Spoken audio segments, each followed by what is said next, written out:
Hello, ninth and 10th grade. So this week we've been focused on your note cards, but we are going to do one grammar lesson because it's kind of a continuation of last week. Last week we started talking about the principal parts of verbs, and for some of you, I know that was really confusing. Most of you, as I was checking your work this week, you did an excellent job, so great. I was really proud of how hard you guys worked and how well you were picking up on this. It can be confusing, but I am here to help alleviate most of the confusion if I can. So today we're basically continuing the lesson that we started last week, talking about the four principal parts of verbs. So you have the present participle, the past, and the past participle. So present participles, I got those two mixed up.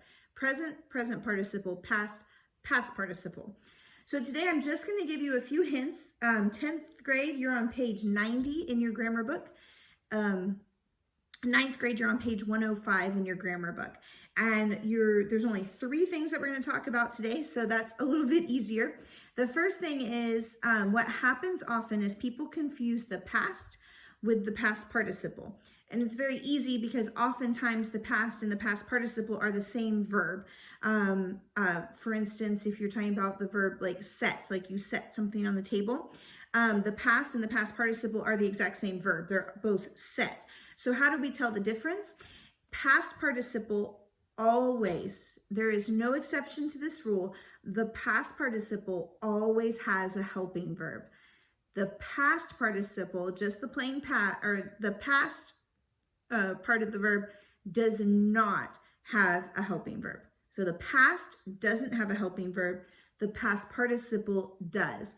So this is where I set that on the table. That's my past participle, or that's my past, but I have set that on the table. That's my past participle. So just plain past, no helping verb. No helping verb needed. Past participle, you have to have a helping verb.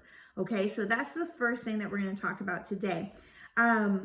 Juan drew the best sketch. Okay, that is correct because the past participle of drew is drawn. So try it without a helping verb. Juan drawn the best sketch. Okay, first of all, Juan and drawn rhymes, and that throws me off. Okay, but no, there's no helping verb there. So Juan drawn something? No, Juan drew something. If we want to say that he drawn something, we would have to add a helping verb. He has drawn something, okay, or he will draw something, or he is drawing would be present participle, but he has drawn something like that. And that is the helping verb that goes with the past participle, and it works. Whereas with the verb drew, which is the past, if you try to put a helping verb with it, it doesn't really make sense. He has drew that. No. And some of you, if English is kind of your thing, your ear will pick it up pretty quickly. You'll look at it and you'll be like, that doesn't make sense to me. Even if you're not an English person, even if English is not your thing, read some of these sentences out loud with both of the options. Normally your ear will pick it up and you'll say, oh, no, that's not correct. Now, I will tell you in the next thing that we're going to talk about, sometimes your ear will lie to you because we've gotten so used to people using these verbs around us. I grew up with a few of these being told to me, being spoken in normal language, and my ear got used to it. But as I've studied English and as I've taught English and as I've learned more English, I've learned that these things are not correct, and I've learned that I've said them wrong. Now, some of them are pretty obvious and you're going to be like, yeah, duh, nobody would ever use that in English.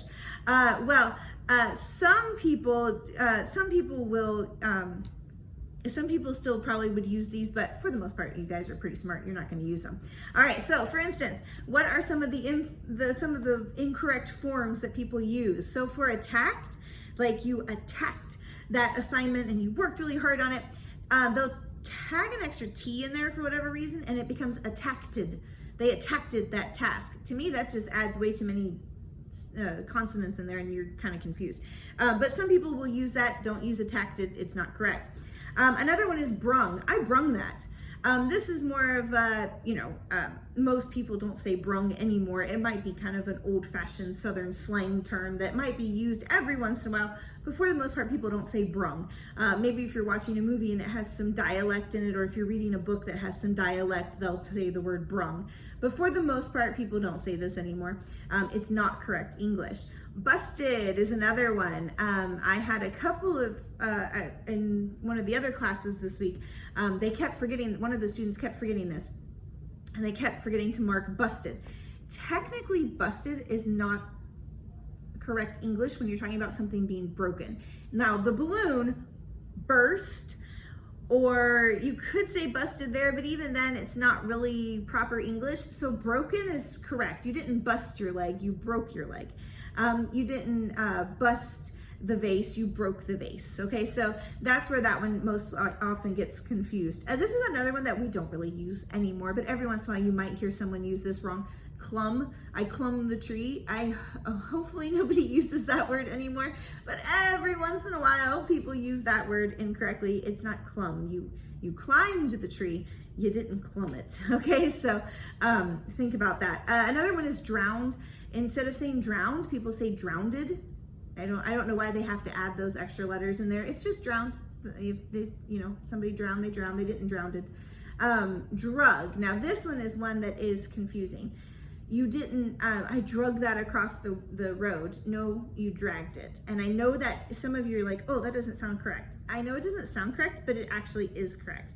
Because when you use drug in that sense, it basically means like you're drugging someone, not that you're dragging them. But we oftentimes, even sometimes I'll say that, oh, I drug that across the room, and then I stop and go, no, I'm sorry, I dragged that across the room. Somebody asked me about this one the other day. One of the middle schoolers was doing a lesson with this, and they're like, what does that word even mean? It just E-T. I ate my supper. Again, it's more slang that we really don't use anymore, but it has been used in the past, so they want to make sure that you guys know that it's not you didn't eat that, you ate that. Okay, and again, sometimes instead of saying eaten, people say I eaten that. I've eaten that before. You've eaten that before. Growed is another one. You didn't, I growed 5 inches over the summer. No, you didn't. You grew 5 inches over the summer. Or I've grown 5 inches over the summer, but you didn't growed. So that's another one.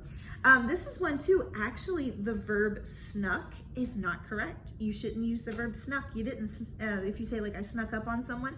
And I get this one confused as well, because to me, snuck sounds better than sneaked. I sneaked up on someone. Technically, sneaked is correct and snuck is not correct. Mind blown, I know. But technically, snuck is not right.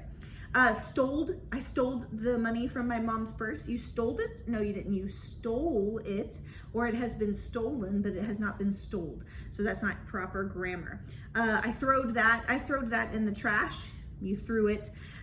So these are just common ones. And then the last one, again, I don't think any of you guys use this, but just in case, we're going to cover it.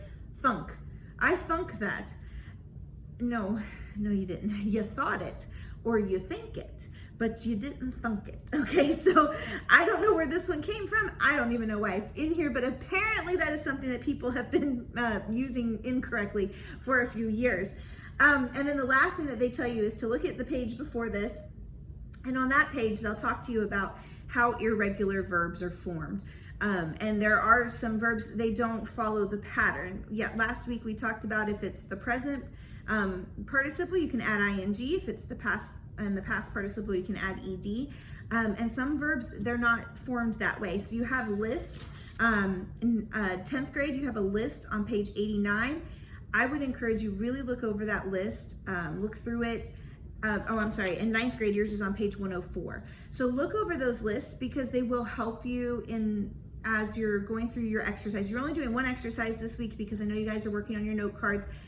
So you're only doing exercise A 10th grade on page 90, and exercise A, 9th grade on page 105. So you're only doing the one exercise this week, just because I know you're working on those note cards and that's kind of taking up the predominant amount of time with you. So that's totally fine. But I did want to introduce this to you guys because it is a continuation of last week's lesson. Like I said, most of you did very well.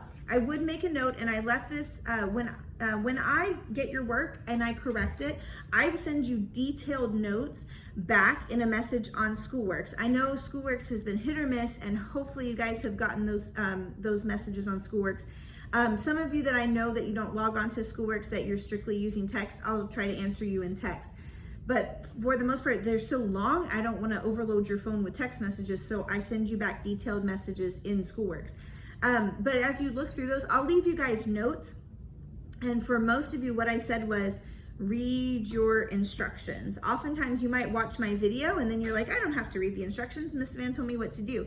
But I don't always tell you all of the details that the instructions say in your book. So read your instructions very, very carefully before you decide to do the exercises. And then you can do the exercises, okay? So I just wanted to give you guys that quick lesson, and I hope you guys are working hard on your note cards.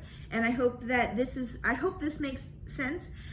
Go back and watch the video if you need to. Read the tops of your pages. The big blue numbers are there for a purpose to help you. So I hope you guys have a great day, and I will talk to you soon. Bye, guys.